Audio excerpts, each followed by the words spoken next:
Demante vaikus ja täna on viimane päev meie maratoni hingamise praktikatega ja täna me lõpetame, aga homme juba sinuga vaatame kingitused ja need, kes on olnud minuga maratoni lõpuni, saame jagada homme kingitusi. Ja tänase praktika on väga lihtne. Tänase fookus on valgus, sest kogu see maraton, ta ei olnud hingamisest, ta ei olnud meditatsioonist või vaikusest.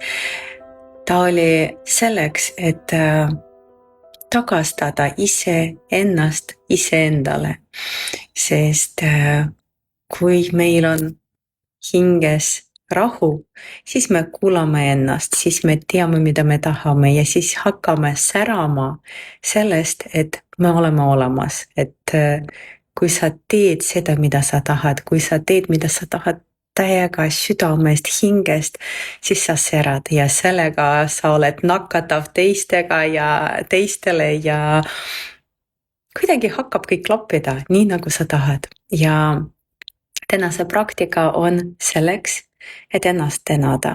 Tänada selle eest, et sa jõudsid lõpuni, et sa võtsid endale aega. Meie kiirel ajal ei ole nii palju vaba aega ja vahest 2 minutit on raske leida enda jaoks, kuid on vaja terve maailm päästa. Ja tänase hingamise harjutuse lõpus, kui sa võtad 10 minutit, hingad, nagu tegime seda kõik need 3 nädalat, hingad sisse, hingad välja ja selle praktika lõpus ütle endale tänan.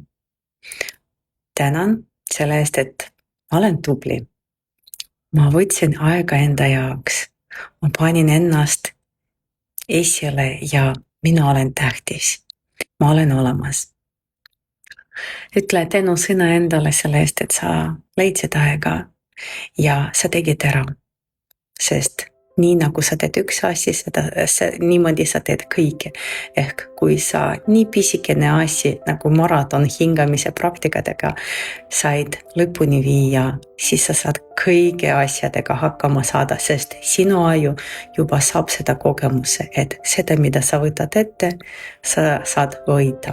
Ja päeva lõpus, kui sa juba teed kokkuvõtted, tänase päeva kokkuvõtted, vaata, mida kogu praktikast, kogu meie maratonist, mida sa võtad kaasa, mida sa jätad nagu ankur kaasa, et alati sellest meelde, et ma olen olemas, ma olen tugev ja ma olen valgus.